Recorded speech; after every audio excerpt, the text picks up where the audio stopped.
Hello everybody, so in today's video we will be building an air cannon. So in today's air cannon that we'll be building, you will need this type of tube. I don't know the exact name, and you can see you will need two end caps, two of them, two end caps, there you go.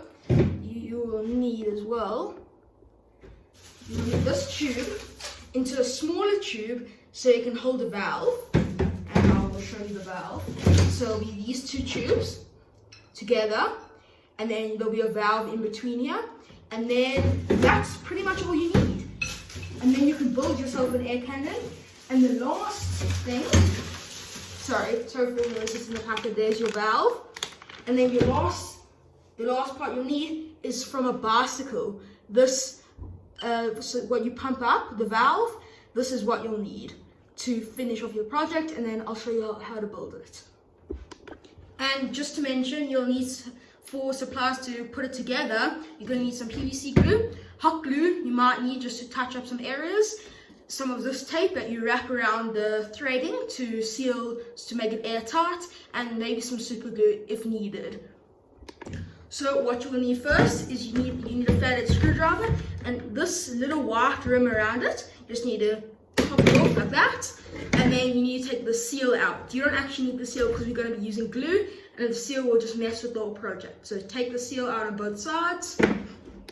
So at the end of it, you should have both sides that have no seals left, and then the end caps will just be able to slot in with a bit of room on the side, and that's perfectly how you want it. So after you got the rubber rims out of the tube, just get the end cap, and the way you took it out, put it in straight on top of it, and it should be rubber, so I don't know which one, you should get the same one, so it's rubber, not hard plastic, and you'll be able to put it down all around the bottom rim, and then from there I'll show you the next step. So when you finish with that step, it should look like this, perfectly around the bottom rim, and then the smaller parts here, so they can fit in here, and then this is just an extra airtight seal after we glue it, just as extra sealant. So after you've done that for both of the rims, what we'll need to do, we'll need to drill a bigger hole in this side for the pipe to thread it in, and for this side we'll need a smaller hole so we can fit the valve inside to pump it up with a bicycle pump. So you just get your drill and you find the center. I'm not actually going to measure it out, I'm just going to find the center with my hand, and you just start drilling. Just get out of it. Go back in. There we go. So now you have a clean hole in the center. So this part is optional. You can use a bigger drill bit. I don't have a big enough one to drill, and then this one can turn right in. But I don't have a big enough drill bit, so you can just go around in.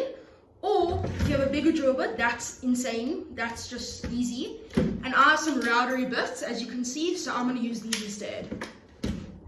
So as you get that hole big enough, all you have to do is put the hole in there. It should be threaded, the pole, that's what you need. And then you should just be able to turn it in. It should be hard in the first time to get it in, but if you keep turning, it'll get in straight. It's at an angle now, but it'll get in straight soon. Okay, so it really should be a tight fit. Just screw it in without this tape, and then after that you must take it out. You must put this this tape. It's not insulation tape. It's a tape that you wrap around threading so it doesn't leak. And sorry, I don't know what it's called. And you can wrap it around there. That part will unscrew and then put it back in. And then after that, screw it back in, and then we'll go to the next step. So you thread it around like this, so all of the threading gets covered in this tape. So after you've done that, it's very secure. It seems airtight. We'll have to test that later. So after that, we must get our other end cap, get the right size. Not all the same sizes are for the valve, so get the right size. I need to trim this off, and then drill the hole of that exact size with the drill bit, and then put it in, and then we'll go from that step. So after you've done that, you have the hole for the valve, and you have the other end cap with the pipe for where it shoots out of. So after that, let's get gluing. But before we do it, don't put this valve in. We'll put that at the end step. So when you're ready, you get your PVC glue, right here, and then you get the first part, the one with the pipe. So you angle it like this, and you put this one here. It should be a bit wobbly, that's okay. When it's like this, the other valve will go there. This one will go there when we glue it. This one is with a valve at the bottom, so it'll look like that. And then this, we have an extra extension with the valve on, the valve. And then it'll go like that. And let's get gluing. So my PVC glue came with a brush, so I'm busy brushing it around and make sure there aren't any spots that were left out that don't have glue. Should get extra, even put extra if you need, or put it all over as much as you can. I mean, you don't want to waste, but you still want to do a lot, as much as you can, just to make it airtight. Okay, so when both surfaces have been glued, I don't know if you can see on camera, but they're all full of glue. You put them together, just slide them together, just make sure it's good for where you want it to be, and then we'll come back tomorrow. In 24 hours, that's generally how long PVC glue takes, or even longer. So I'd wait 3 days, that's what I'd say. And then what you do, you go to the bottom one, and now you do the exact same thing to the bottom one. Okay, so after you've glued both sides, this is what it'll look like. So you'll pump up from the bottom, there'll be a barrel here, and you'll be able to open the full valve here, and the actual intake will be this. It's not a valve, it's kind of a valve, and that will be at the bottom here. So that's how it works. This one will be here, like that. Oh, you can't see, sorry. That one will be like that. So you pump it with a bicycle pump, and the full valve will be here, and another tube, and that will be your pressure. That will be your air cannon. So you'll pressurize this chamber, and then you release all the air, and it's pretty simple. So I'll get back to you guys tomorrow, and we'll finish off with the project. Hey guys, welcome back. So today we will be testing the air cannon to make sure it's perfect.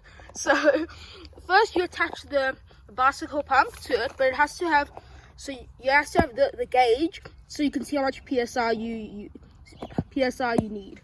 Okay, so you pump the air cannon, you make sure the valve is closed, you pump it up to 40 PSI, that's there. So if you hear anything seeping, that's a big issue, but you can fix it with some glue and some Cubone, whatever you use with the powder. Make sure you don't hear any seeping sound while you're pumping. Okay, so it's at 40 PSI.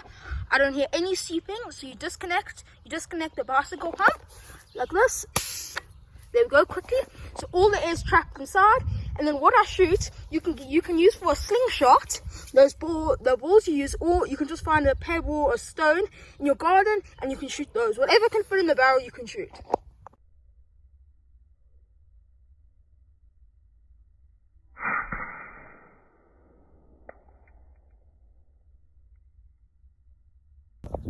So guys, that's it. That's how you build your awesome air cannon from really not expensive items. So that's how you build it. Thank you for watching, and I'll see you in the next one. Peace.